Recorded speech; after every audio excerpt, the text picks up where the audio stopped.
السلام علیکم، تلا ٹی وی میں خوش آمدید۔ میں ہوں دانش علی اور آپ دیکھ رہے ہیں تلا ٹی وی۔ ناظرین، جیسا کہ آپ جانتے ہیں کہ ذی الحج کا مہینہ شروع ہو چکا ہے۔ ذی الحج کے مہینے میں ہم پہ حج اور قربانی فرض کی گئی ہے۔ ہم قربانی کی تیاریاں تو بڑے زور و شور سے کرتے ہیں، مگر کیا آپ جانتے ہیں کہ ہم قربانی کیوں کرتے ہیں؟ عید الاضحیٰ کیوں منائی جاتی ہے اور حج کی ادائیگی کا پس منظر کیا ہے؟ آج کی اس ویڈیو میں ہم آپ کو ان تمام باتوں سے متعلق اہم معلومات فراہم کریں گے، اس لیے ہماری اس ویڈیو کو آخر تک ضرور دیکھیے گا اور ہمارے چینل کو سبسکرائب کریں، بیل کے نشان کو ضرور پریس کریں۔ عید الاضحیٰ ہم حضرت ابراہیم علیہ السلام اور حضرت اسماعیل علیہ السلام کی دی گئی عظیم قربانی کی یاد میں مناتے ہیں۔ اللہ تعالیٰ نے حضرت ابراہیم علیہ السلام کے ذریعے تمام انسانیت کو قربانی کا ایک بہت بڑا درس دیا ہے۔ حضرت ابراہیم علیہ السلام کو خلیل اللہ کا لقب حاصل ہے، جس کا مطلب اللہ کا دوست ہے، کیونکہ حضرت ابراہیم علیہ السلام نے اللہ کی رضا کے لیے بہت قربانیاں دیں۔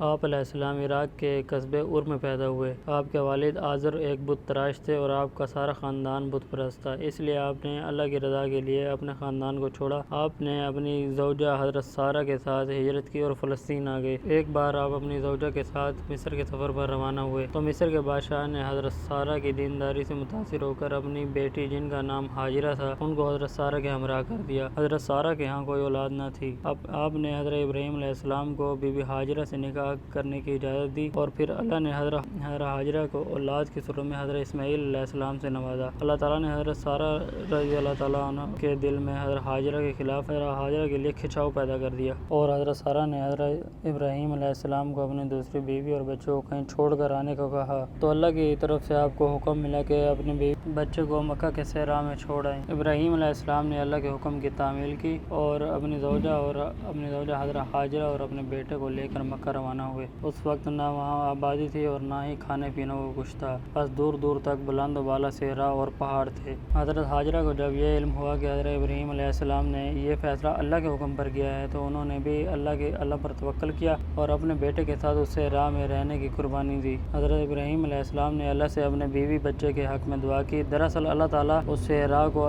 اسلام کا مرکز بنانا چاہتا تھا۔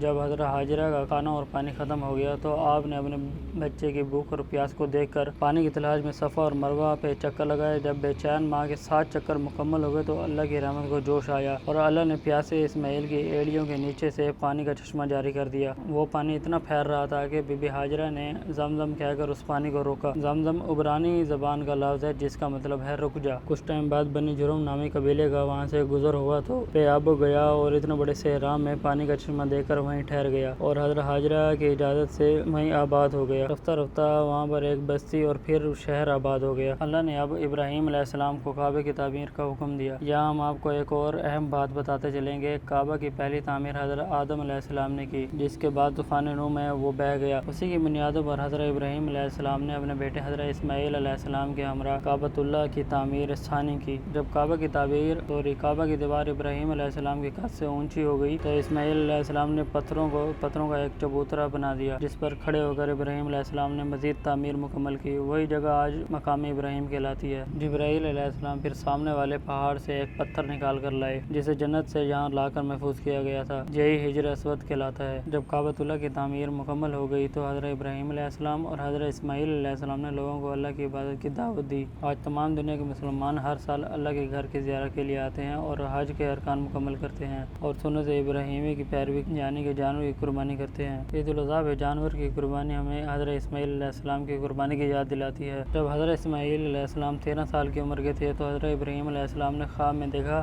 کہ وہ حضرت اسماعیل علیہ السلام کو ذبح کر رہے ہیں۔ اس خواب کا ذکر آپ نے حضرت اسماعیل علیہ السلام سے کیا تو انہوں نے اپنے والد سے کہا کہ مجھے ذبح کر گزریے۔ جو ہی حضرت ابراہیم علیہ السلام اپنے بیٹے کو ذبح کرنے لگے تو اللہ نے ان کے بیٹے کی جگہ ایک دمبا بھیج دیا۔ آج دنیا کے تمام مسلمان سنت ابراہیمی کی پیروی کرتے ہوئے عید الاضحیٰ پر جانور قربان کرتے ہیں، مگر افسوس کی بات یہ ہے کہ آج کل ہم میں سے اکثر مسلمان قربانی اللہ کی رضا کے لیے نہیں، محض دکھاوے کے لیے کرتے ہیں۔ مہنگے اور بھاری بھرکم جانور اس لیے خریدتے ہیں کہ ہماری شان میں اضافہ ہو، کیونکہ ہمیں دین اسلام ورثے میں ملا ہے، اس لیے ہمیں ان تمام قربانیوں کی اہمیت کا اندازہ نہیں ہے۔ آج ہم دین کے احکامات کی پیروی کرنے سے پہلے یہ سوچتے ہیں کہ اس کا ہماری زندگی پر کیا اثر ہوگا، کیونکہ ہمارا اللہ پر یقین کمزور ہو چکا ہے۔ ہم ذرا سی تکلیف پر اللہ تعالیٰ سے شکایت کا اظہار کرتے ہوئے نظر آتے ہیں۔ یہ نہیں سوچتے کہ اللہ تعالیٰ کو قربانی کتنی پسند ہے، اور اللہ کا محبوب بندہ وہی ہے جو اللہ پہ توکل کر کے اس کی رضا میں راضی ہو۔ جس طرح حضرت ابراہیم علیہ السلام کے ساتھ حضرت حاجرہ رضی اللہ تعالیٰ عنہ اور حضرت اسماعیل علیہ السلام نے قربانی دی۔ اللہ ہمیں حضرت ابراہیم علیہ السلام کی سنت پر چلنے والا بنائے۔ امید ہے آپ کو آج کی ہماری ویڈیو